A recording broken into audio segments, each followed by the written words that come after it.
এ দুনিয়ার মুসলমান,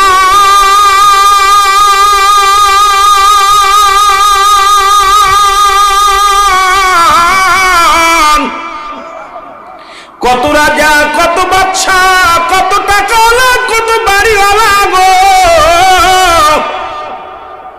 এই জমিনের মধ্যে যাদের ভয় এলাকার মানুষগুলো থরথর করে কাঁপতো, যাদের ভয়ে কথা বলতো না, আজকে তারা কোথায়? তারা সবাই কবরের জগতে শুয়ে আছে। ওই কবরের উপরে দিয়ে কুত্তা ছেলে পায়খানা করে, কবর থেকে খেদানোর মতো ক্ষমতা আল্লাহ দেয় নাই। ঠিক কি? মাতবারের যন্ত্রণায় এলাকার মানুষগুলো চলতে পারত না। জোয়ারদার গোষ্ঠীর অবস্থা ছিল কঠিন, বিশেষ গোষ্ঠীর অবস্থা ছিল কঠিন। লাঠিয়াল বাহিনী ছিল, টাকার গরম দেখাইতো, ক্ষমতার দাপট দেখাইতো। আজকে তারা কোথায়? তারা দুনিয়া থেকে বিদায় হয়ে গেছে। ওই কবর উপরে দিয়ে কুত্তা শেলে পায়খানা করে, মুসলমান গরু ছাগলে ঘাস খায়। কবর থেকে খেদানোর মতো ক্ষমতা নাই, কথা বলার মতো ক্ষমতা নাই। আজকে এত মস্তানি করলা, এতটা কার জন্য তুমি মস্তানি করো? কার জন্য তুমি নেতামি করো? কার জন্য তুমি ঘুষ খাও? কার জন্য সুদ খাও? কার জন্য এত বাড়াবাড়ি করো গো? পৃথিবীর কেউ তোমার না, কেউ তোমার নয়। সুতরাং এই দুনিয়ার দুনিয়ার পিছে পড়িয়া জীবনটাকে বরবাদ করো না, আমার মাওলার গোলামি করো। ওই দুনিয়া থেকে নয়, আখেরাতের বাদশা হওয়ার জন্য। যদি আখেরাতে যদি কামিয়াব হতে চাও, আখেরাতে যদি আল্লাহর জান্নাত পেতে চাও, এই দুনিয়ার মুখে লাথি মেরে দাও। দুনিয়া দুনিয়া বাদ দাও রে মুসলমান। দুনিয়ায় তোমার আঁকড়ে ধরবে, দুনিয়া ছেড়ে দিয়ে যখন তুমি মাওলার প্রেমে পড়ে যাবা গো, এই দুনিয়ার সব ত্যাগ করে আমার মাওলার প্রেমে পড়ে যাবা গো, তুমি দুনিয়া আখিরাত দুইটাই কামাই করতে পারবা রে মুসলমান। এই জন্য আমি আপনাদেরকে বলে যাই, নিঃশ্বাসের বিশ্বাস নাই, কখন যেন মালাকুল মউত আসে ধরা পড়ে যাও। আল্লাহ ওই মরণের আগে একবার বোঝার তৌফিক দান করো, আমরা যেন ঈমান নিয়ে মরতে পারি, আমল নিয়ে মরতে পারি। জোরে জোরে চিল্লায় বলা যাবে না আল্লাহু আকবার। এ আমি চলে যাব, আমায় তোমরা ভুইলা যাইও না। আমি চলে যাব, আমায় তোমরা ভুইলা যাইও না। আমার মরণ আসিবে কখন কেউ তো জানি না, আমার মরণ।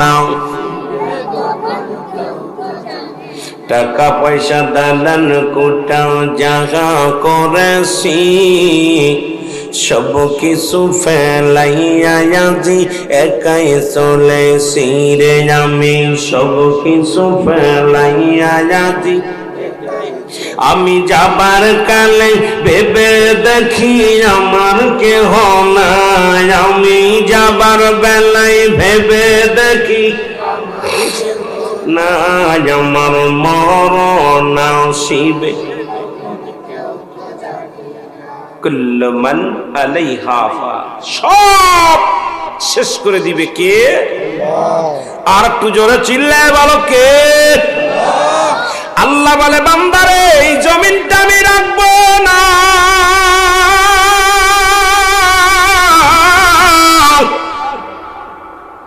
যে জমিনের জন্য মারামারি হাঙ্গামা শুরু করছো,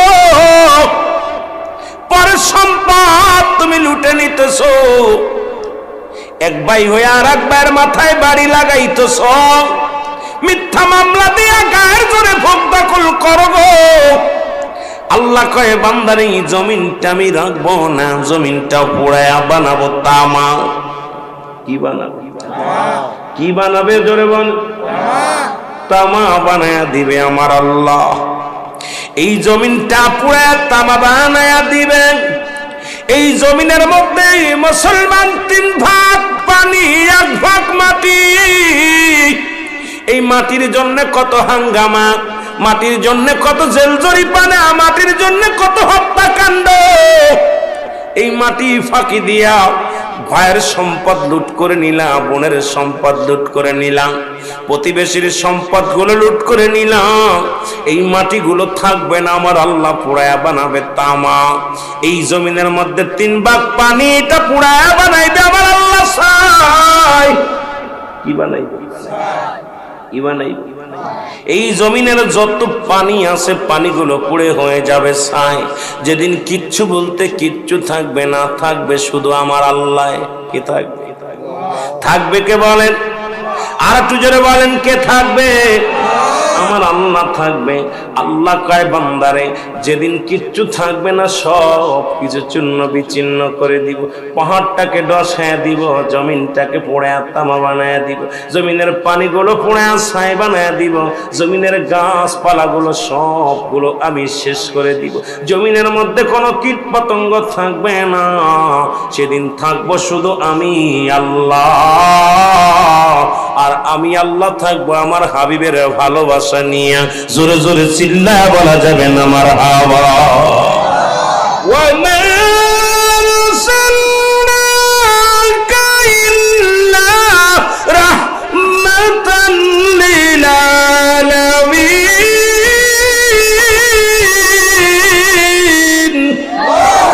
আল্লাহ কয় সেদিন থাকবো আমার হাবিবের ভালোবাসা নিয়ে, যিনি হলো রব্বুল আলামিন আর রাহমাতাল লিল আলামিন।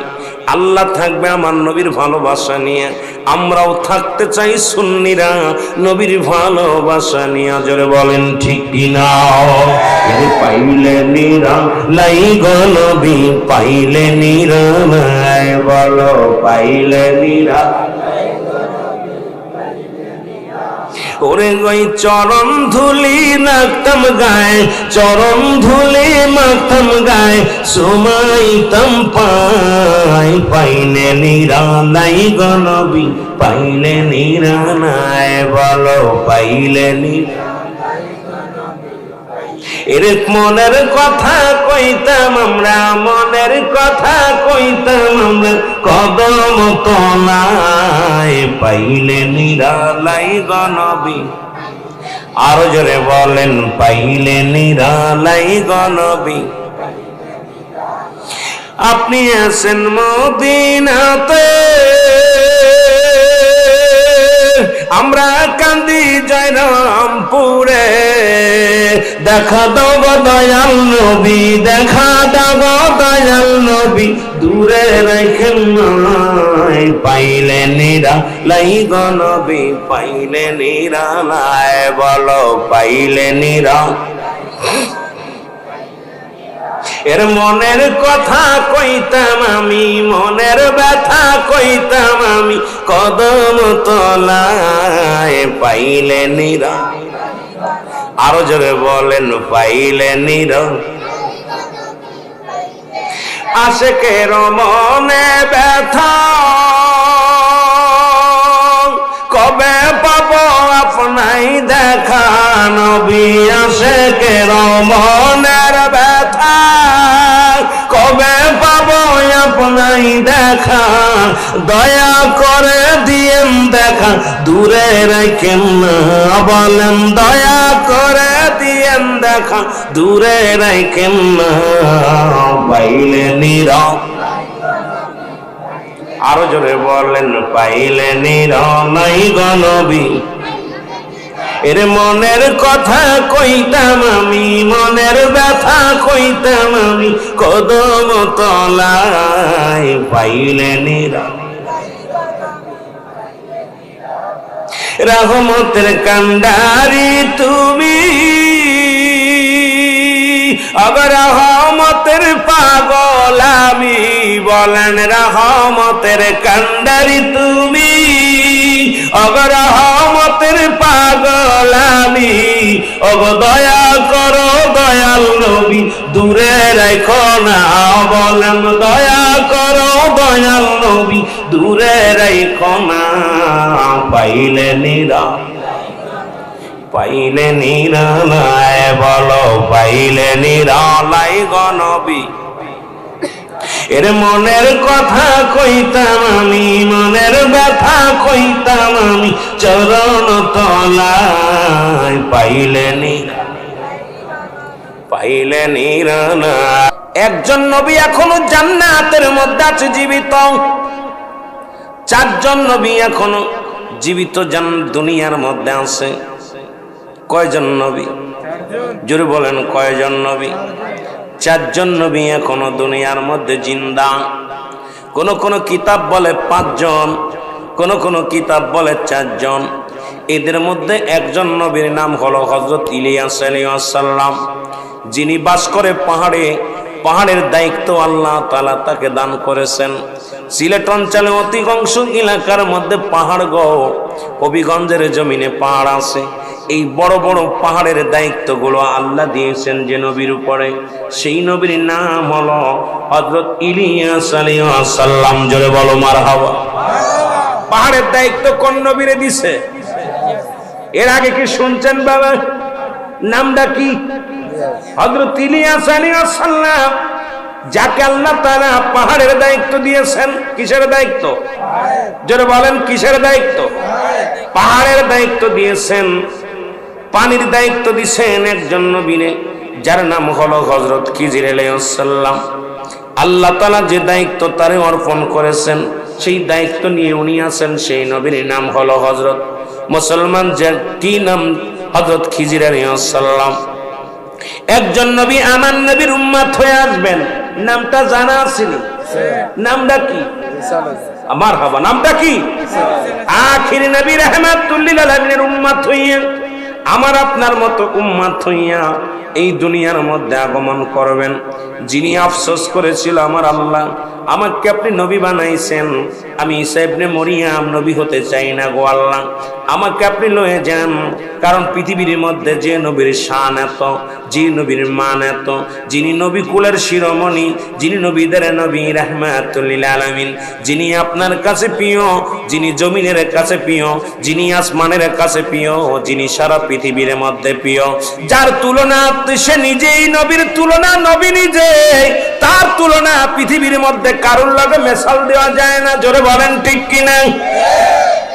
আমার নবীর সঙ্গে কোনো মেশাল চলে না। তবে আমার দেশের কিছু তথাকথিত কিছু বেঈমানের দলেরা আমার নবীর ছোট বানাইতে চায়, আমার নবীরে খাটো করতে চায়, আমার নবীর সম্মানকে তারা ছোট করে দেখে। শুনে নেন মুসলমান, শুনে নেন, পৃথিবীর মধ্যে নবীর তুলনা নবী নিজেই, নবীর তুলনা নবী নিজেই, যার তুলনা পৃথিবীর মধ্যে আর কেউ হয় না। কোন নবী হবে না, কোন গাউস কুতুব হবে না, কারণ আসমান জমিনের নিচে আমার আল্লাহ তাআলা এত ইজ্জত, এত সম্মান আমার হাবিবের দান করেছেন, যা অন্য কোন নবীরে দান করে নাই। জোরে বলেন ঠিক কিনা? এই নবীর উম্মত হতে পেরে খুশি না বেজার? জোরে বলেন খুশি না বেজার?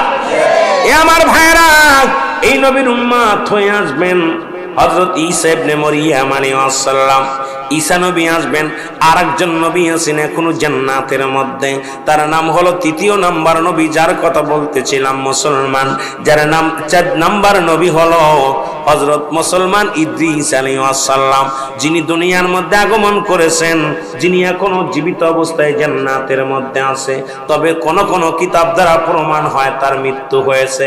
মৃত্যু হওয়ার পর আবার তাকে জিন্দা করা হয়েছে। জিন্দা করার পর এখন তিনি জিন্দা অবস্থায় জান্নাতের মধ্যে আছে। আর একজন নবীর কথা উল্লেখ করেছেন কিতাব, যার নাম হলো হযরত জাকারিয়া আলাইহিস সালাম, যিনি গাছের মধ্যে প্রবেশ করেছিল। আল্লাহর সাহায্য ব্যতীত তিনার ধারণা ছিল আমারে গাছ সাহায্য করবে। ওদিন যখন বেঈমান কাফেরের দলেরা, মুনাফিকের দলেরা হযরত জাকারিয়া আলাইহিস সালামকে দাবড় দিয়েছিলেন মারার জন্য, হত্যা করার জন্য, জাকারিয়া আলাইহিস সালাম দৌড়াইতে দৌড়াইতে যায় দেখে একটা গাছ, আল্লাহর কাছে সাহায্য না চেয়ে সাহায্য চেয়েছিল, গাছ তুমি তাড়াতাড়ি ফাঁক হয়ে যাও। সঙ্গে সঙ্গে গাছটা যখন ফাঁক হয়ে গেলেন, ভিতরে হযরত জাকারিয়া আলাইহিস সালাম প্রবেশ করলেন। এই গাছটাকে ইহুদি খ্রিস্টানেরা কাটলেন, কাটিয়া এই গাছটারে ফাড়াইলেন, করাত দিয়ে ফাড়াইলেন, এরপরে এটা আগুন দিয়ে পোড়াইলেন। তাদের ধারণা জাকারিয়া আলাইহিস সালামকে পোড়ায়া দিছে। না না বাজান, না, মরে নাই, আমার আল্লাহ তারে উঠায় নিয়ে গেছেন। তবে পৃথিবীর মধ্যে পাঠাইবেন কি পাঠাবেন না এমন কোন বাজান, এমন কোন কিতাব দ্বারা আমরা প্রমাণ পাই নাই। এই জন্য বলতে পারবো না উনি আসবেন। তবে ঈসা আলাইহিস সালাম যে আসবে বহু কিতাব প্রমাণ করে দিয়ে গেছে। জোরে বলেন ঠিক কিনা? এই 5 জন নবীর কথা মুসলমান শুনে নেন। হযরত ইদ্রিস আলাইহিস সালাম জান্নাতের মধ্যে আছে গো। ইদ্রিস আলাইহিস সালাম কোনদিন মেহমান ছাড়া খানা খাইতেন না। উনি মেহমান ভালোবাসতেন। যেমন আপনাদের জন্য খাবারের ব্যবস্থা করছেন, তাবারকের ব্যবস্থা করছেন, সুন্দর তাবারকের ব্যবস্থা করেছেন মাহফিল কমিটির ভাইয়েরা। ইদ্রিস আলাইহিস সালাম কোনদিন মেহমান ছাড়া খানা খাতেন না। কারণ মেহমান পাইলে ইদ্রিস আলাইহিস সালামের একটা সুন্নাত, বেশি যত মেহমান খাওয়াবেন, মেহমানদের ভালোবাসবেন।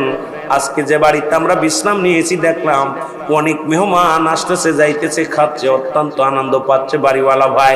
যত মেহমানদারি করে ততই মনে যেন তৃপ্তি পায়, আনন্দ পায়। এ আমার ভাইরা, আমার বন্ধুরা, আমার ইদ্রিস আলাইহিস সালাম একদিন নয়, দুদিন নয়, 3টা দিন পার হয়ে গেল, কোনো মেহমান পায় না। জোরে বলেন আল্লাহু আকবার। কোনো মেহমান পায় না। ইদ্রিস আলাইহিস সালাম একটু খানা খায় না, পানিও খায় না। বসে বসে চিন্তা করে, আল্লাহ মেহমান যদি না পায় আমি খানা খাবো না, মেহমান না পাইলে আমি এক গিলাস পানিও পান করবো না। 3-4টা দিন অতিবাহিত হয়ে গেলেন, কিন্তু ইদ্রিস আলাইহিস সালাম ক্ষুধার্ত অবস্থায় রাস্তার কোণে দাঁড়ায় আছে। মেহমান কোথায় পাবে? কোনো মেহমান পায় না। রাস্তা দিয়ে কোনো মানুষও যায় না, কারো ধরে খাওয়াইতেও পারে না, নিজেও খায় না। আল্লাহ বলে, আমার বন্ধু না খেয়ে আছে, কষ্ট পাবে আমার আল্লাহ।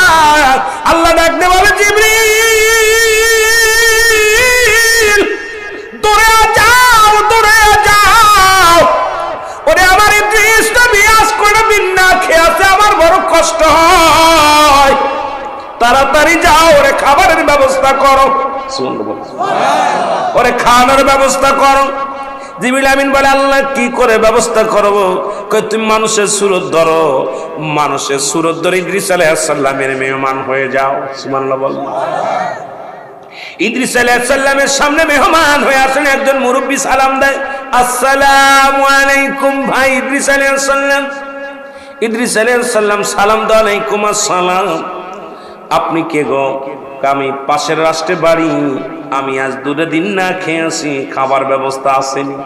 ইদ্রিস আলাইহিস সালাম কে, আমি তো মেহমানের অপেক্ষা আছি, আমি নিজেই তো আজ কদিন খাই না, মেহমান পায় না, তাড়াতাড়ি আসেন, আমার সাথে আসেন, একসাথে খানা খাবো। জোরে জোরে চিল্লায় বলেন মারহাবা। ইদ্রিস আলাইহিস সালাম জিবরিল আমিনকে সঙ্গে করে বাড়িতে নিয়ে গেলেন। এ মুসলমান শুনে নাও, বাড়ি যাওয়ার পর বিবিরে ডাকতে কয়, বিবিরে জলদি করে খাবারের ব্যবস্থা করো, মেহমান পাইছি। আমরা তো অনেকে মেহমান পাইলে বেজার হয়ে যায়, অনেক দেখবেন হয়তো বাবি সাহেবরা মেহমান ভালোবাসে, বাইরা বাসে না, বাইরা ভালোবাসে, বাবিরা ভালোবাসে না, আছে না বাবা? অনেক ফ্যামিলিতে আছে। যদি 2জন মেহমান যায়, বাড়িয়ালি কয়, তুমি তোমার আর ভাত রান্না বন্ধ করে দিলাম, পারলে তুমি রেঁধে খাও, আছে না বাবা? আবার অনেক বেটা আছে, আমি ইনকাম করতে পারি, অভাবের মধ্যে এখন দেখো মেহমান 2 সাইডে চলে আসে। কথা বুঝেননি? আল্লাহ বেশি খুশি হলে মেহমান পাঠায়। সুবহানাল্লাহ বলেন না? আল্লাহ তাআলা বেশি খুশি হলে মেহমান পাঠায়। 3টা জিনিস আল্লাহ বলছেন মুসা আলাইহিস সালাম। মনে রাখবেন, ওয়াজ কই থেকে যায়, মৃত্যুর যন্ত্রণার কথা বলতে অনেক দিক আলোচনা চলে যাচ্ছে। পল্লী এলাকা তো অনেক দিক সারাতে হবে, একদিকে রাখলে চলবে না। প্রতিদিন অনেক মানুষ, সবারই তো মনের কিছু না কিছু খোরাক দিতে হবে, না হলে তো আমার ভাইয়েরা বলবে, রুহুল আমিন ভাই এক গেমে আলোচনা করে গেল, কিচ্ছু বুঝলাম না, আমিও পাইলাম না সবার। আপনার মুসা আলাইহিস সালাম বলতেছে, আল্লাহ একটু জানতে চাই আপনার কাছে। বলে, কি জানবা? বলে, আল্লাহ আপনি বান্দা বান্দির উপরে খুশি হয়ে গেলে কি পাঠান? কয়, যে বান্দা বান্দির উপরে খুশি হলে আমি বৃষ্টি দান করি। কি দান করি? জোরে বলেন, কি দান করি? বৃষ্টি দান করি, পানি পাঠাই। আমার মুসা আলাইহিস সালাম বলতে, আল্লাহ এরপরে যদি বান্দা বান্দির উপরে খুশি হয়ে যান কি পাঠান? কয়, ওই বাড়িতে বেশি মেহমান পাঠাই। সুবহানাল্লাহ বলেন। তাহলে আপনাদের উপর আল্লাহ খুশি হয়েছে বিলেই এই মাহফিলটা হয়েছে, মেহমান আসছে আপনাদের মাঝে। এই কমিটির উপরে, এই মাহফিল এলাকাবাসীর উপর আল্লাহ খুশি না হলে মেহমান, আপনারা সবাই মেহমান, আমরাও মেহমান। সুবহানাল্লাহ বলেন না? মুসা আলাইহিস সালাম বলতেছে, আল্লাহ তারপরে যদি বেশি খুশি হন কি পাঠান? আল্লাহ কয়, ওই ঘরে বেশি বেশি কন্যা সন্তান দান করুন। সুবহানাল্লাহ বলেন না? আরো জোরে বলেন না? কন্যা সন্তান দান করি। আহা, এটাও আল্লাহর রহমত। মেয়ে হলে আপনারা খুশি হবেন বেশি, মেয়ে হলে বেশি খুশি হবেন, কারণ মেয়ে আল্লাহ তাআলার দান।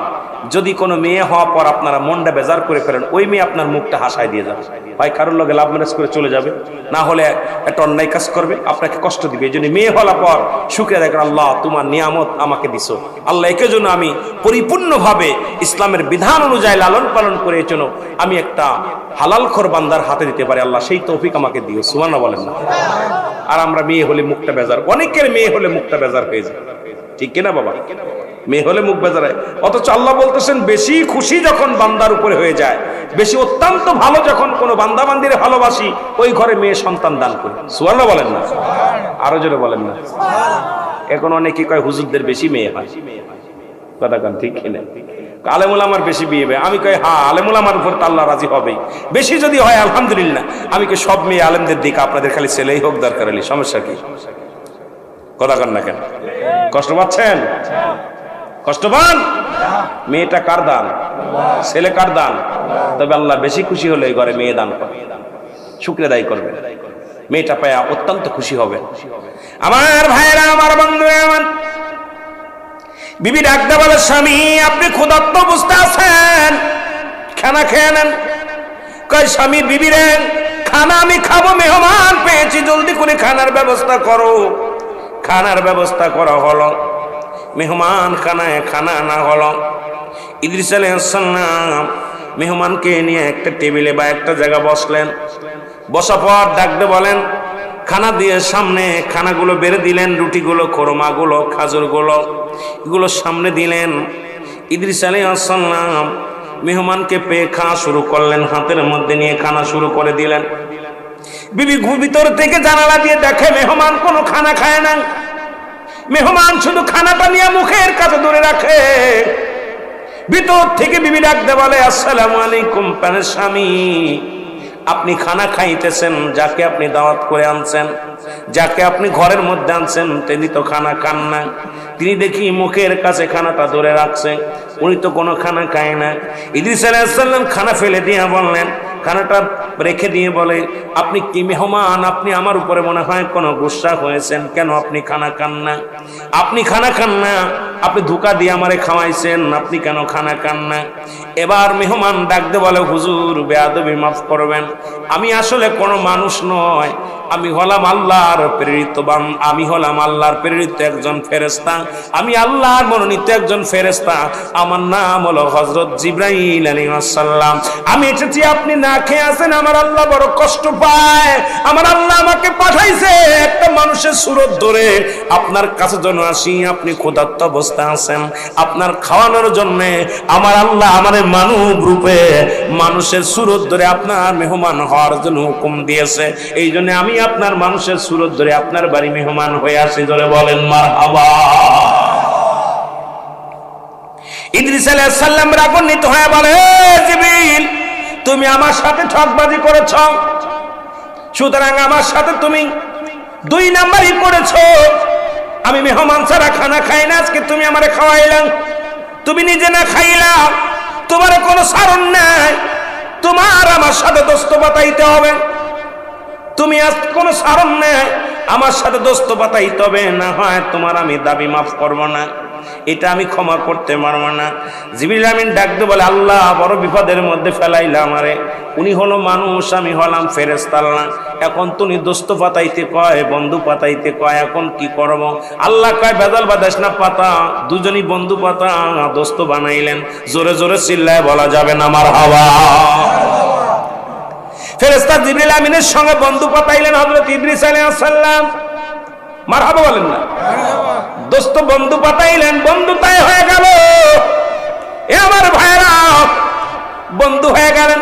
এবার বলে, বন্ধু যেহেতু বানাইলাম তোমারে, এখন আমার 3টা দাবি পুরা করা লাগবে। নাম্বার 1 দাবি হলো আমাকে এখনই মারতে হবে, আমি এখনই মারা যাব, এরপরে আমার জিন্দা করা লাগবে। নাম্বার 2, নাম্বার 3 আমারে জান্নাত জাহান্নাম দেখানো লাগবে, কারণ আমাকে মরার পরে জান্নাত জাহান্নাম গুলো দেখানো লাগবে। তোমাকে আমি বলতেছি, এই 3টা দাবি আমার পুরা করা লাগবে, না হয় তোমার আমি ছাড়ব না, কারণ তুমি আমারে ধোঁকা দিয়ে খাওয়াইছো। জিবরিল আমিন ডাকতে বলে, আমার আল্লাহ আমারে কোন বিপদের মধ্যে ফেললাম, এখন উনার তো হায়াত রয়েছে, এখন তোমার অনেক হায়াত, এখন ওনারে কেমনে আমি হত্যা করবো আর কেমনে ওনারে মারবো?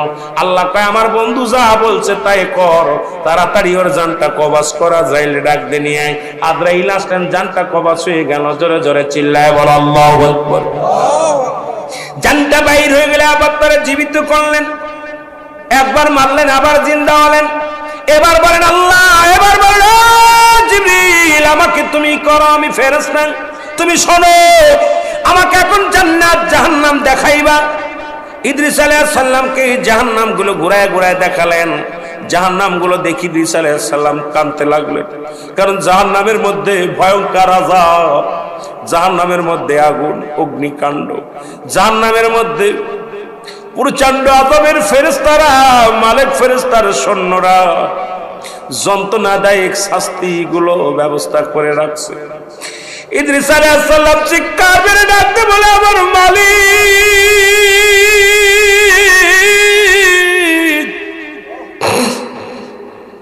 তুমি যাদেরকে জাহান্নামে দিবা আল্লাহ, তারা এই জাহান্নামকে কেমনে সহ্য করবে, কেমনে তারা থাকবে? জাহান্নামটা ঘুরে দেখিয়ে আসলেন। এবার জান্নাতের মধ্যে গেলেন, জান্নাতের মধ্যে যা ইদ্রিস আলাইহিস সালাম আর বাইর হয় না।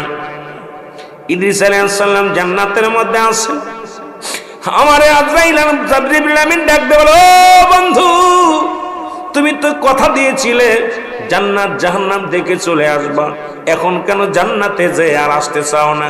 ইদ্রিস আলাইহিস সালাম কাল্লা, তুমি যে জান্নাতীদের জন্য এত বড় নিয়ামত বানাইছো আল্লাহ, এই নিয়ামত ফুরন্ত হাকা যা হাকা যা হাকা যাওয়ানি, অনেক নিয়ামত ফুরন্ত ভান্ডার, এই ভান্ডারের কোনো শেষ নাই, এই ভান্ডার তো অতুলনীয় মাবুদ গো, তোমার এই ভান্ডার আল্লাহ, যেদিকে তাকাই সেদিকেই নিয়ামত, যেদিকে তাকাই সেদিকেই নিয়ামত, জোরে বলেন মারহাবা। আমি আর জান্নাত থেকে যাব না। ইদ্রিস আলাইহিস সালাম কে ডাকতে বলেন, কে ডাকতে বলেন? এ মুসলমান শুনে না, কে ডাকলেন? জিবরিল আমিন ডাক দে, দোস্ত আপনি তো বলেছিলেন দেখে চলে আসবে, এখন আসেন না কেন? এক দড়ি চলে আসলেন জান্নাত থেকে, এসে হাজিরা দিয়া আবার দৌড়তে ভিতরে চলে গেলেন। যা ভিতরে যা ইদ্রিস আলাইহিস সালামকে ডাক দে, আসেন আসেন। কা ডাক দে বলে, জিবরিল বলো, মানুষের জন্ম হয় কয়বার? কয়েকবার। মানুষের মৃত্যু হয় কয়বার? একবার। মানুষ জিন্দা হয় কয়বার? একবার। মানুষকে জান্নাতে দেয় কয়বার? কয়েকবার।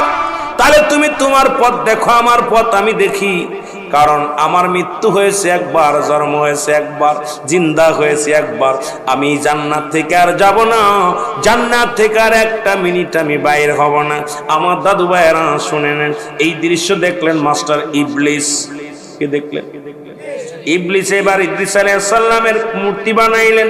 অনেক লম্বা ইতিহাস, এটা যদি বলি অনেক হিন্দু ভাইয়ের আবার কষ্ট পাবে, কথাগুলো না বললে নয়। সনাতন ধর্মের ভাইয়েরা শোনেন, ইদ্রিস আলাইহিস সালামের মূর্তি বানাইয়া মাস্টার ইবলিস চলে আলেন ইদ্রিস আলাইহিস সালামের বাড়িতে।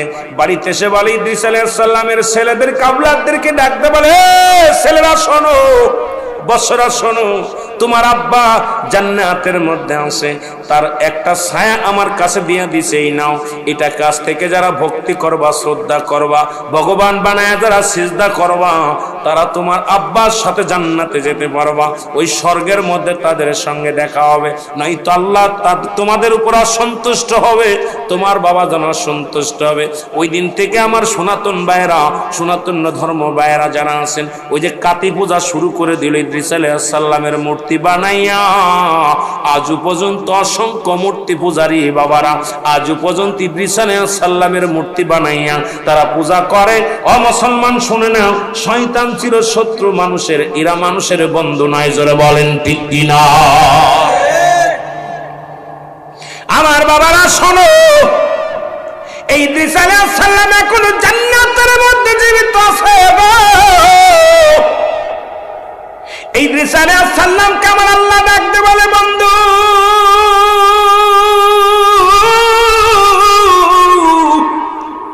তুমি আমার জান্নাত পায়া কত খুশি, কত খুশি।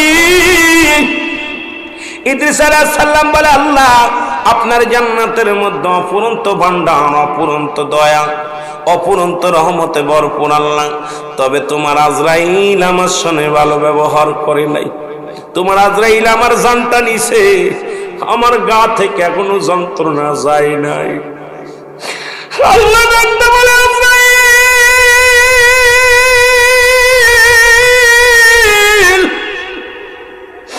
জলদি যা, জলদি যা। ইদ্রিস আলাইহিস সালামের কাছে হাজির হয়ে গেলেন আজরাইল আলাইহিস সালাম। আজরাইল বলে, হুজুর আপনি কি জানতে চান? ইদ্রিস আলাইহিস সালাম বলে, আজরাইল রে আগে বলো আমার রূহটা তুমি কেমনে বাইর করেছো? বলে, হুজুর পৃথিবীর সব মানুষের রূহ বাইর করার জন্য, জানটা বাইর করার জন্য আমি পৃথিবীর মধ্যে আগমন করি না। আমার পা থাকে জমিনের মধ্যে, মাথা থাকে আসমানের মধ্যে। আমি এত বড় দানব,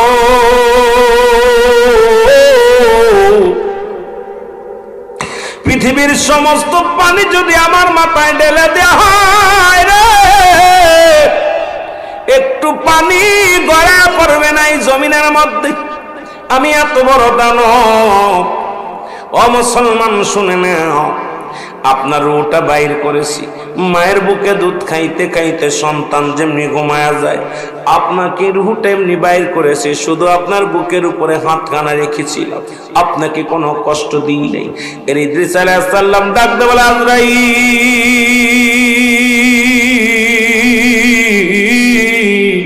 এই সহজ মৃত্যু যদি এত কঠিন হয়, তাহলে কঠিন মৃত্যুটা কত কঠিন। ও আমার ভাইয়েরা, আমার বন্ধুরা, আমরা যারা মরণের সময় পায়খানা করে দিই, প্রস্রাব করে দিই, মরণের সময় যাদের জিহ্বা বাইর হয়ে যায়, যাদের চোখ দুটি বড় বড় হয়ে যায়, তাদের মরণটা কত কঠিন হয়। জোরে জোরে বলেন ঠিক কিনা? এ আমি চলে যাব, আমায় তোমরা ভুইলা যাইও না। আমি চলে যাব, আরো জোরে বলেন, আমি চলে যাব, আমায় তোমরা ভুইলা যাইও না। আমার মরণ আসিবে কখন কেউ তো জানি না। আমার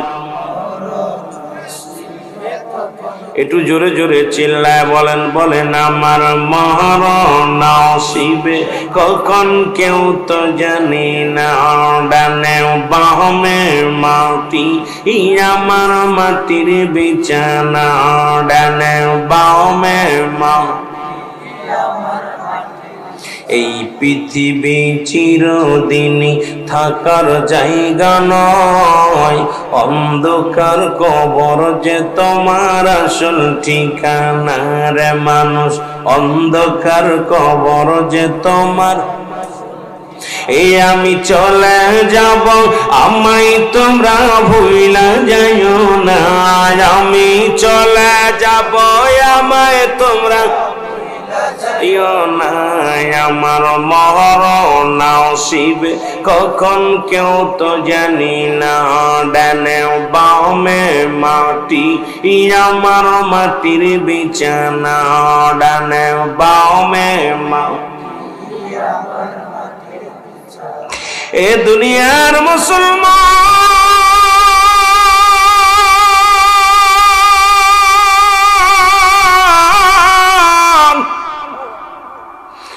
এই মরণের পেয়ালা পান করতে হবে গো।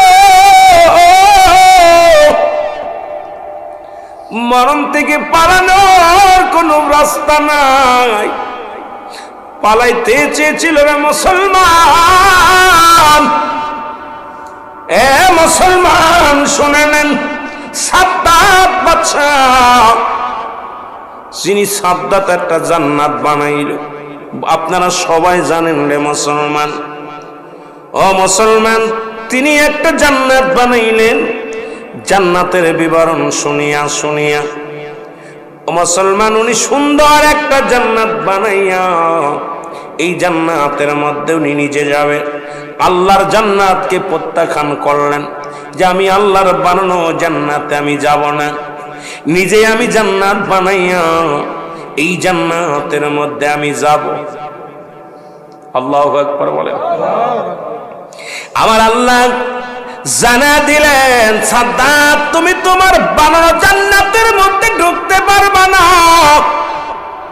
জান্নাত বানানো হয়ে গেল, সুন্দর একটা জান্নাত বানাইলেন। এই জান্নাতের মধ্যে ঢুকবে, কবে ঢুকবে বলে অমুক দিন ঢুকবে। আমার আল্লাহ আজরাইল অমুক দিন 10টার সময় সাদ্দাত জান্নাতের মধ্যে ঢুকবে। একটা পা যেন জান্নাতের মধ্যে না দিতে পারে, ওকে ঢোকার আগে দুনিয়া থেকে বিদায় করে দিতে হবে।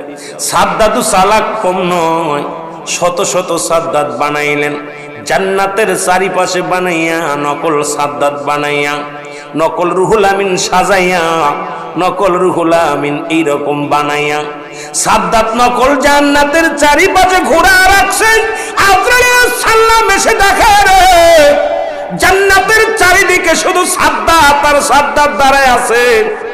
আজরাইল ডাকতে বলে, আমার মালিক, এখন তো আমি বড় বিপদের মধ্যে আছি গো আমার আল্লাহ, এখন বড় সন্বেকন বিশাল একটা ঝামেলার মধ্যে আছে। আল্লাহ আপনি বলেছেন সাদ্দাতের জানটা কবজ করতে, এখন শত শত সাদ্দাত জান্নাতের চারিপাশে দাঁড়ায় আছে, জান্নাতের গেটের মধ্যে দাঁড়ায় আছে। আসল কোনটা আমি আসলটারে পাইতেছি না, জানটা কবজ করব কারটারে আমি পাই না। আমার আল্লাহ আজরাইল দাঁড়াও, ঠিক সময় যখন হয়ে যাবে আমি হুকুম দিয়েছি যে টাইমটা, ওই টাইমটা যখন আসবে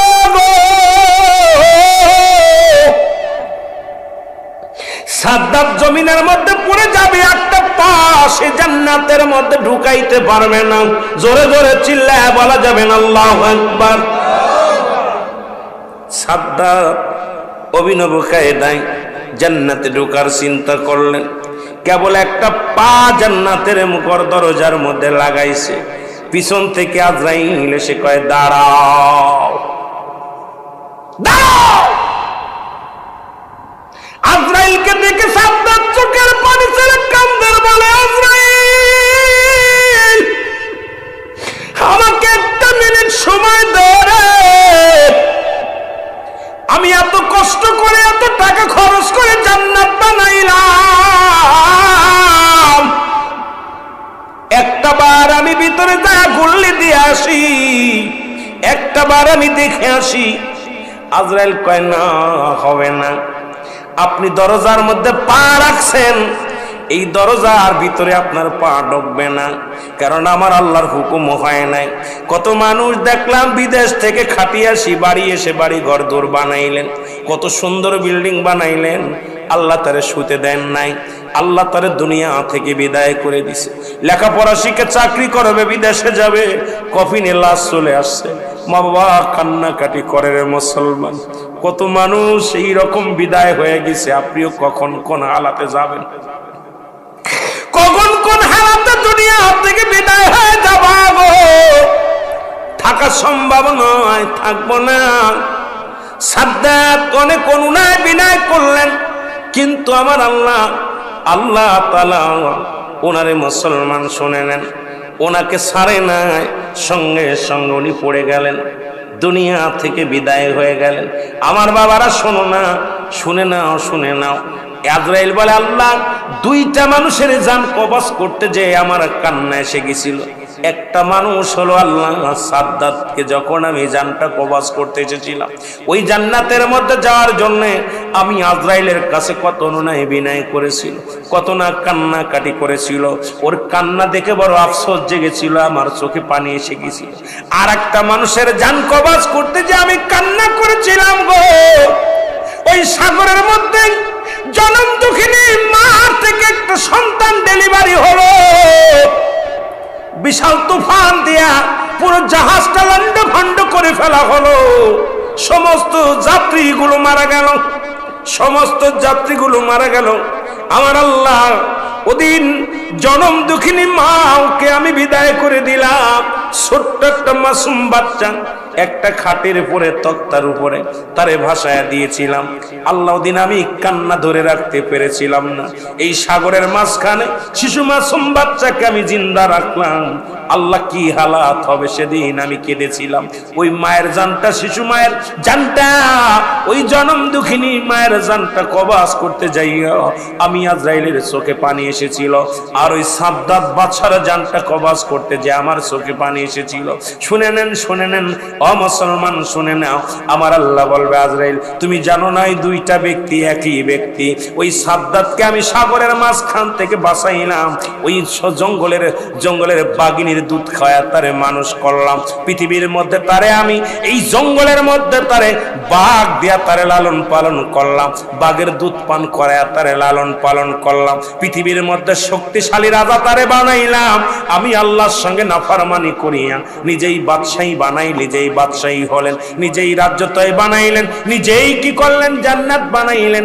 ওই দুটি লোক একই লোক। আজরাইল শুনে রাখো, ওই দুটি লোক ছোট্টবেলা সেই শিশু বাচ্চাটাই হলো বড় হয়ে মুসলমান। ওই সাদ্দাত জোরে জোরে চিল্লায়া বলা যাবে না আল্লাহু আকবার।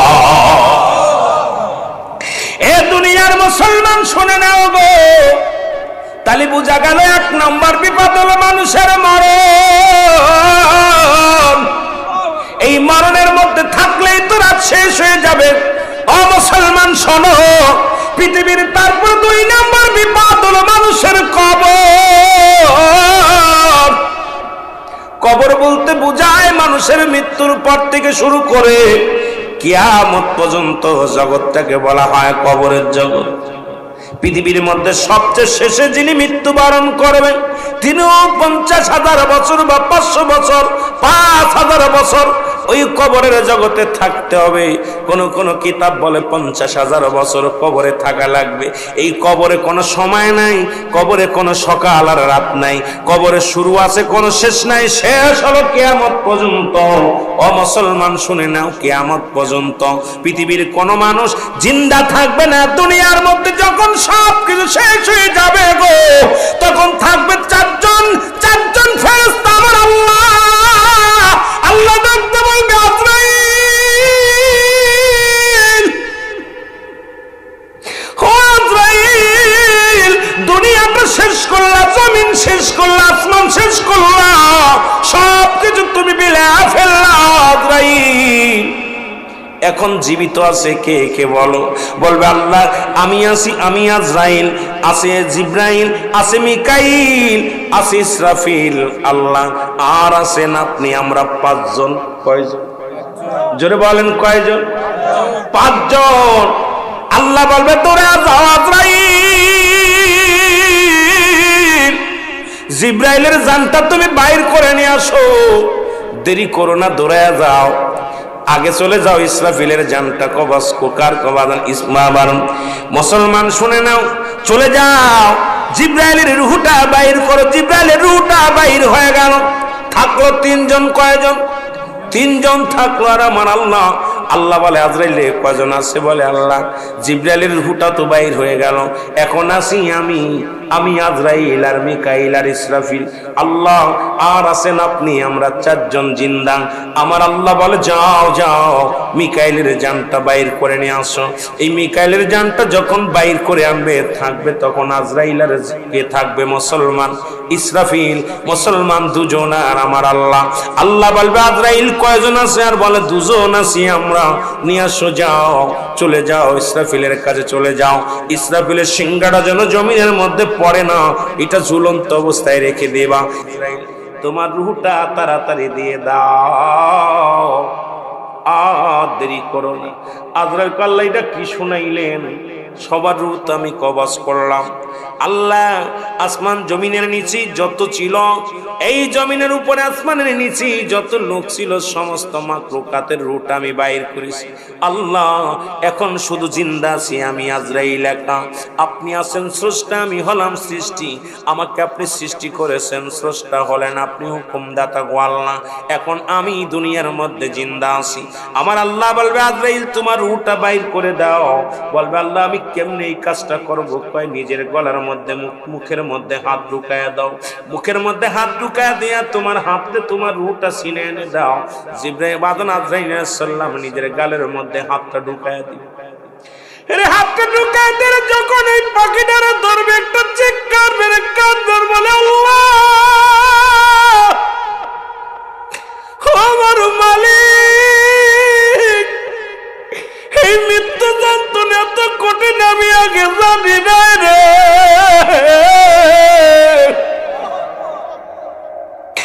আমি আগে যদি জানতাম এই দায়িত্ব কোনোদিন নিতাম না। কত মানুষের রুহটা বাইর করার সময় পায়খানা করে দিছে, কত রুহ বাইর করার সময় তাদের জিহ্বা বাইর হয়ে গেছে, কত রুহটা বাইর করার সময় একটা অঙ্গ পড়ে গেছে, কত কষ্ট দিয়া আমি আজরাইল তাদের জানটা বাইর করেছি গো আল্লাহ। আমি আজরাইল সইতে পারি না। কিতাব প্রমাণ দেয় যদি ওই দিন আজরাইলের চিৎকার যদি দুনিয়ার মধ্যে মানুষগুলো জিন্দা থাকতো গো, এই দুনিয়ার সমস্ত মানুষের মাঝে কি হতো?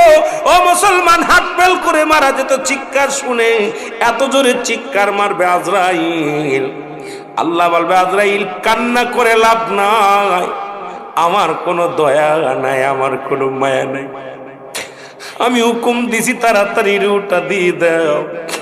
আজরাইল রুহটা ধরে কানবে, বিনায়া বিনায়া বিনায়া বিনায়া কানবে রে। আমার আল্লাহ বলবে আজরাইল আর কান্দিস না, তোর কান্না করে দেরি করিস না, আমি হুকুম দিছি জলদি করে রুহটা দিয়া দে। আজরাইল বলবে মালিক,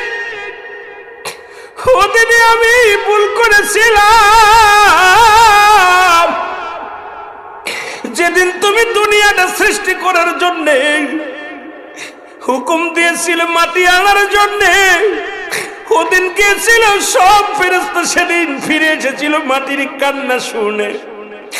মাটির কান্না শুনে সেদিন আমার দিলে মায়া হয় নাই, আপনার হুকুম তালিম করার জন্য আমি একাকার হয়ে গেছিলাম। আল্লাহ ওদিনে আমি বুঝতে পেরেছি আবারও একদিন কান্না করে লাভ হবে না, আমার বিদায় নিয়ে যাওয়া লাগবে। মুসলমান শুনে নাও, আমার আল্লাহ বলবে আজরাইল রে জলদি করে রুহটা দিয়ে দাও।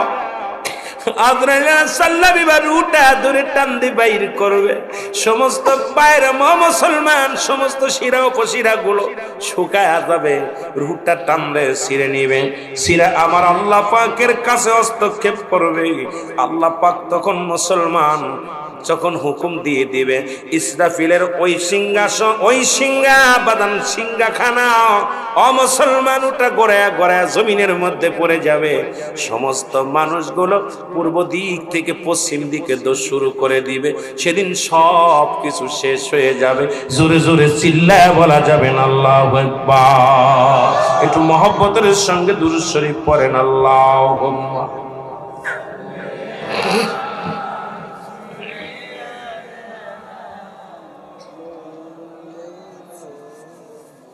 وعلى آل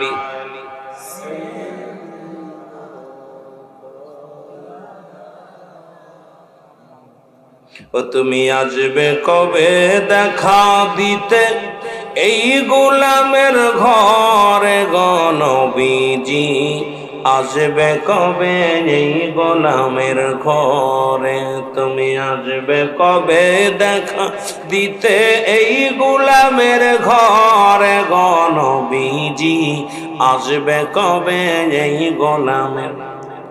ও নবী ও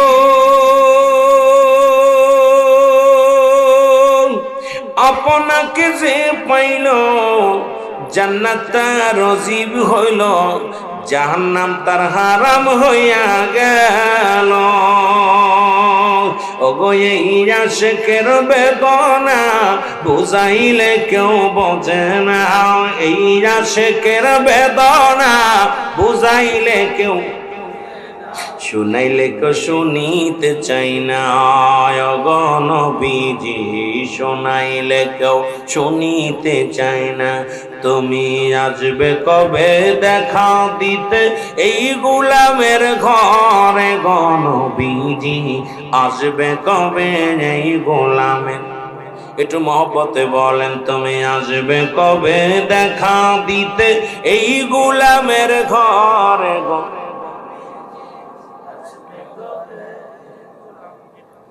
সুতরাং আমার বাবারা, 2 নাম্বার বিপদ কবর, 3 নাম্বার হলো কিয়ামতের ময়দান। কবরে শোয়ানো পর একজন ফেরেশতা আসবে, নাম তার নুমান ফেরেশতা। সংক্ষিপ্ত আকারে বলে যায় কথাগুলো, যার যার আমল নামা তার লেখা লাগবে। এই যে কিরামান কাতিবিন, 2জন ফেরেশতা লিখে রাখছে, এই আমলগুলো যার যার হাত দিয়ে লেখা লাগবে। আল্লাহু আকবার বলেন। দাদু ভাই, পরীক্ষার খাতায় নিজের খাতায় নিজে যেমন লেখা লাগে, ঠিক তদ্রূপ যদিও নকল করা যায়, যদিও খাতা অনেক সময় আর একজনদের লেখানো যায়।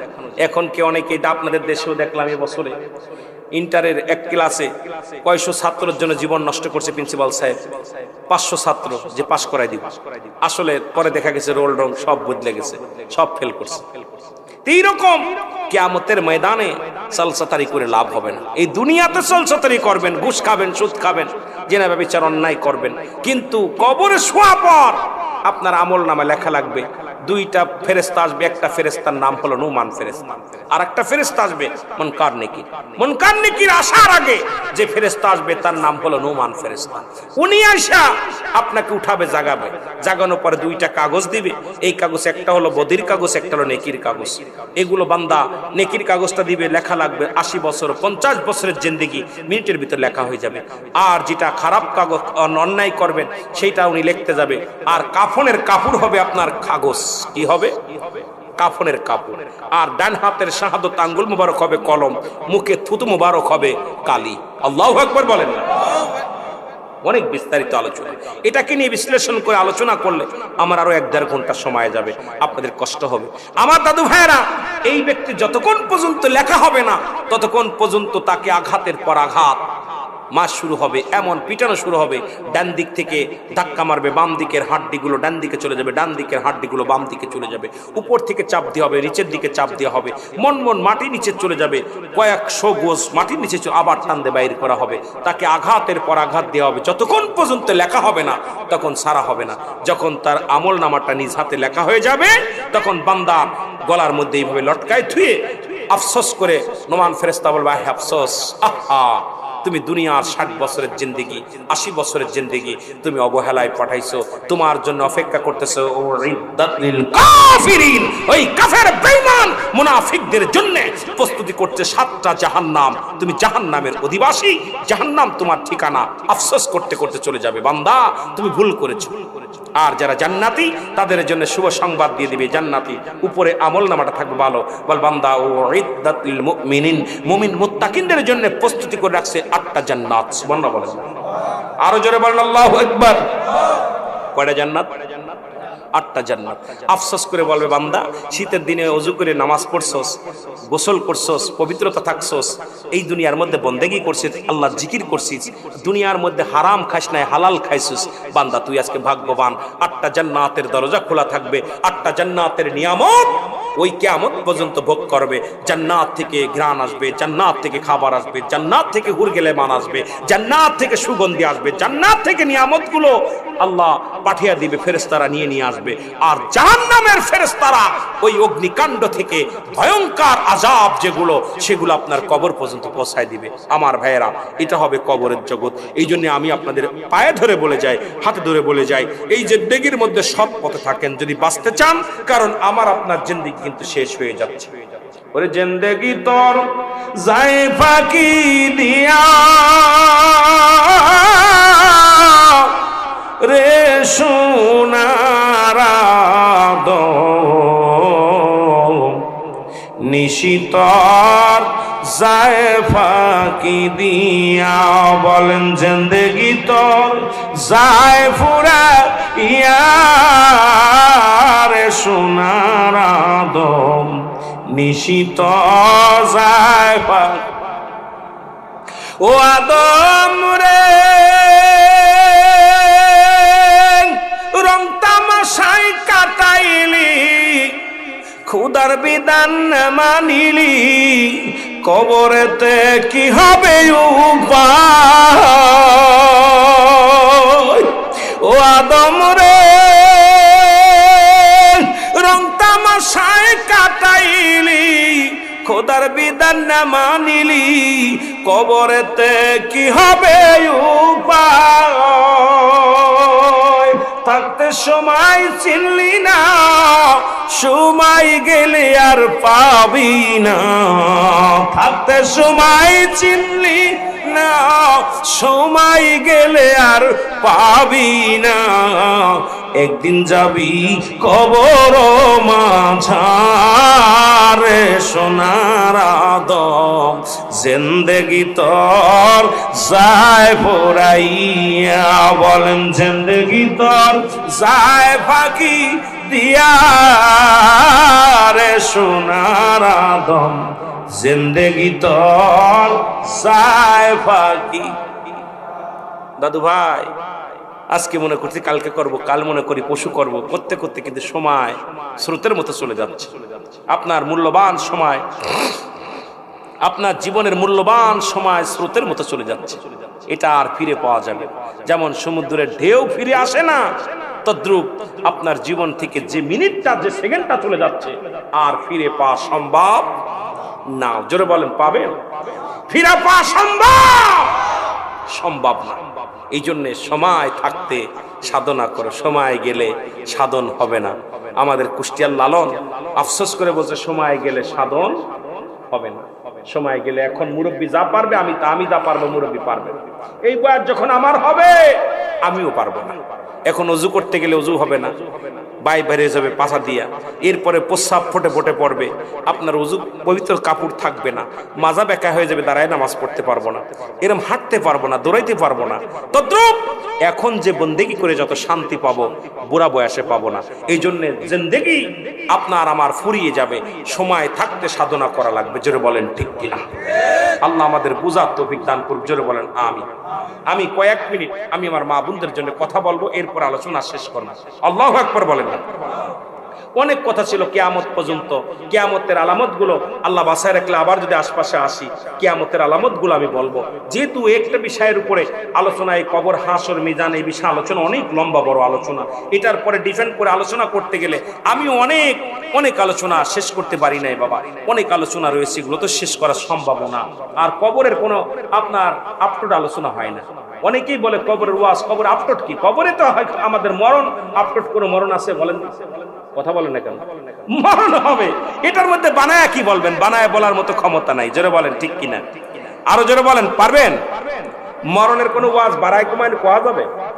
মরণ হবে, হয় ঘুমের ঘরে হবে, নাই দাঁড়ায় হবে, নাই বসে হবে, নাই শুয়ে হবে, নাই গাড়িতে হবে, না লঞ্চে হবে, না হলে বিমানে হবে, হবেই হবে। সুতরাং মরণ তো মরণই, এর কোনো আপটোড আলোচনা নাই। এই জন্য অনেকে চিন্তা করেন যে মরণের কথা কি, মরণ ওই একই ওয়াজ, মরণ হবে, কুল্লু নাফসিন যায়কাতুল মাউত। এইটা আজ পৃথিবীর মধ্যে কোনো বৈজ্ঞানিক, কোনো কবি এটাকে অস্বীকার করতে পারে? কোরআনের সব আয়াত অস্বীকার করতে পারেন, কিন্তু মরণ আসবে এটা অস্বীকার করার মতো কেউ আছেন এখানে? একটু হাত উঠান দিয়ে যে আমার মরণ হবে না, কেউ আছেন? এই জন্য কবরের কোনো আপটুড আলোচনা হয় না। আপটুড আলোচনা হয়, অনেক আলোচনা হয়, কোরআনকে নিয়ে আপটুড আলোচনা হয়। কারণ কোরআন আসলো কিসের জন্য আসলো? কোরআনের বিধান নিয়ে, কোরআনের বাণীগুলো নিয়ে এগুলো হয়, কিন্তু কবর নিয়ে, মরণ নিয়ে, হাসর নিয়ে কোনো আপটুড আলোচনা নাই। এটা আনকমন আলোচনা, এটা কমন আলোচনা। যেটা আনকমন নাই, কমন একদম, এটা আমাদের সবাই জানি, সবাই বুঝতেছি, তারপরও আমরা মানতেছি না। দিনের পরে রাত আসে যেমন চিরসত্য, রাতের পরে যেমন দিন আসে চিরসত্য। যেটা বলেন ঠিক কিনা? চিরন্তর কথা কন না কেন? সত্য না মিথ্যা? রাতের পরে কি আসবে? সকাল, সকালের পর আসবে রাত। এটা যেমন চিরন্তর সত্য, আপনি দুনিয়ায় আসছেন, মরণ হবে, এটাও চিরন্তর। কথা বলেন না কেন? হবে। আমার মনে হচ্ছে এর মধ্যে সন্দেহ আছে, কিছু মানুষের সন্দেহ আছে। সন্দেহ যার থাকবে, ইমান থাকবে। ফিরাউন, নমরুদ, কারুন, ফিরাউন যত দুনিয়ার মধ্যে আছে সব শেষ, কাউরে আল্লাহ রাখে নাই, আমাকেও রাখবে না, আপনাকেও রাখবে না। আমার মতো কত বক্তা ওয়াজ করছে, আজকে কততম বছর, আজকে 6 বছর, 6 বছর, আজকে 5 বছর চলে গেছে। এই 5 বছর আগে যে বক্তা ওয়াজ করে গেছে বেঁচে আছে কি না জানি না। এই 5 বছর আগে এই মঞ্চে যারা ছিল তার মধ্যে হয়তো 2-4 জন মরে গেছে, মনে নাই? এই মাহফিলে আজ থেকে 5 বছর আগে যারা বসেছিল সবাই কি বেঁচে আছেন? গেছে না? এই জায়গা বসেছিল, এই জায়গা বসেছিল, এই পাশে বসেছিল, আজকে তারা কবর জগতে শুয়ে আছে। এই জন্য আমিও একদিন থাকবো না, আপনিও থাকবেন না। আল্লাহ আমাদের সবাইকে বোঝার তৌফিক দান করুক, সকল বলুন আমিন। আর একটু জোরে বলেন আমিন। আমার মারা, ছোট্ট একটা শিক্ষণীয় একটা বিষয়ে কথা বলে যাব। আমার মারা, শিক্ষণীয় একটা বিষয়, চিরন্তন সত্য একটা ঘটনা। একজন রাজার, আমি একটা গল্প করে যাই, গল্পটা করার পরে আলোচনা শেষ করব। আলোচনা, একজন রাজার 4 জন বিবি। কয়জন বিবি? যারা বলেন কয় বিবি? 4 জন বিবি। বড় বিবি, মেজ বিবি, সেজে বিবি, ছোট বিবি। কিন্তু বড় বিবির চেহারা সুরত ভালো না। আমার মারা ওয়াজটা শুনবেন ভালো করে। বড় বিবির চেহারা সুরত তত ভালো না, শ্যামলা আকার, উঁচু লম্বাও বেশি ভালো না। কিন্তু রাজা মশাই অত্যন্ত ভালোবাসে ওই বিবিকে, বড় বিবিকে। আরো 3 জন বিবি আছে, তাদেরকে এত প্রচন্ড ভালোবাসে না। তাদের চেহারা সুরত অনেক ভালা, অনেক ভালা। এখন রানী প্রতিদিন ওই 3 বিবি রাজাকে বলে যে আমাদের তো চেহারা সুরত ভালো, দেখতে শুনতে ভালো, আমাদের রূপগুণ ভালো, আমাদের যৌবন বয়স, অল্প বয়স, কিন্তু আপনি আমাদের চাইতে বড় বিবিরে ভালোবাসেন, বড় বিবির ভিতরে পাইছেন, বড় বিবির প্রশংসা করেন, বড় বিবিকে সম্মান করেন বেশি। রাজা শুধু এড়ে চলে যায়। রাজা বলে আমি তোমাদের প্রশ্নের জবাব আজকে দিব না, সময় মতো দিব। সুবহানাল্লাহ বলেন। মারা বলবো ওয়াজটা শুনবেন, বেশি অনেক লম্বা, 1-1.5 ঘন্টা লাগবে ওয়াজটা করতে, আমি 5-6 মিনিটই বলে দিব আলোচনাটা। এটা একটা শিক্ষণীয় বিষয়, সুন্দর একটা আলোচনা। আলোচনাটা আমি আপনাদের অল্প করে দিয়ে যাচ্ছি। এবার রাজা মশাই উনি ওনার বিবি, সব বিবিরে সম্মান করে, ভালোবাসে, ছোট বিবিদেরকেও সম্মান করে, ভালোবাসে, বড় বিবিকেও সম্মান করে, ভালোবাসে। কিন্তু ছোট 3 জন বিবি, এরা ছোট 3 রানী প্রচন্ড ক্ষিপ্ত হয়ে গেলেন। কিন্তু আমরা এত ভালোবাসি, কিন্তু আমাদের রূপ যৌবন ভালো, কিন্তু রাজা আমাদের প্রতি এত আকৃষ্ট না, কিন্তু বড় বিবিকে ভালোবাসে। হঠাৎ একদিন 3 বিবি এসে রাজার কাছে প্রশ্ন করলেন, রাজা মশাই আমি আপনাদের রানী, ছোট রানী, মেজ রানী, সেজ রানী, কিন্তু এমন কি রূপ গুণ আছে, এমন কি গুণাগুণ আছে আপনার বড় বিবির মধ্যে, বড় রানীর মধ্যে, যাকে আপনি অনেক শ্রদ্ধা করেন, ভালোবাসেন, সম্মান করেন, কারণটা কি? বলেন আমি তোমাদের জবাব আজকে দিব না, আগামী শুক্রবারে দিব। শুক্রবার আসলো, রাজা রাজমহলে বসে আছে। হঠাৎ করে প্রহরীকে রাজকোষা থেকে সোনা দানা জোহর যা ছিল, রূপা, সব কিছু আনতে বললেন, তোমরা নিয়ে আসো সব। আনা পর সামনে রেখে দিলেন। 3 বিবি, 3 রানী ছুটে চলে আসলেন রাজার কাছে, বললেন আজকে তোমাদের একটা প্রশ্নের জবাব দিব, তবে তোমাদের তার আগে আমি একটা সুযোগ দিব। সুযোগটা তোমার বড় গিন্নিকেও ডাক দাও, আমার বড় গিন্নিকেও ডাক দাও। 4 রানী চলে আসলেন। 4 রানী 4 জন দাঁড়ায় গেলেন। রাজা বললেন আজকে তোমাদের সুযোগ হলো, আমার রাজকোষা থেকে যে স্বর্ণ অলংকার, সোনা দানা যেগুলো আনছি, আজকে তোমরা যে যেটা চাবা সেটা পাবা। এটা হলো তোমাদের সুযোগ। এই সুযোগ আমি সবসময় দিব না, আমি এরপরেই প্রশ্নের জবাব দিতে যাব। কিন্তু তোমাদের কাছে আমার একটা দাবি, যে যেটা ধরবা সেটা পাবা, কিন্তু যেটার ভিতর হাত দেবা ওইটাই তোমার হয়ে যাবে। সুন্দর করে সবাই, যে 3 রানী, একজন যে সোনার ভিতর হাত দিলেন, একজন হীরার ভিতর হাত দিলেন, আরেকজন যে বালাখানের ভিতর হাত দিলেন। বড় রানী দাঁড়ায় রইলেন। সুবহানাল্লাহ বলেন। বড় রানী দাঁড়ায় রইলেন। এখন রাজা বলে তুমি হাত দাও না কেন, দাঁড়ায় আছে। ছোট 3 রানী বলতেছে ও বুকা শোকা মানুষ, ও কি হাত দিবে, এর কি মূল্য বুঝবে? আজকে এত বড় সুযোগ, এই সুযোগ সবসময় আসবে না। যেহেতু আজকে রাজা মন থেকে বলতেছে, রাজমহল থেকে যে যা চাবে সেটাই পাবে। বড় রানী আস্তে আস্তে করে যে রাজার ঘাড়ের উপরে হাত দিছে। সুবহানাল্লাহ বলেন। আর একটু জোরে বলেন। রাজার ঘাড়ের ভিতরে বলতেছে, এখন বলছে যে তুমি কি চাইছো? স্বর্ণ। তুমি চাইছো হীরা। তুমি কি চাইছো? এটা সব।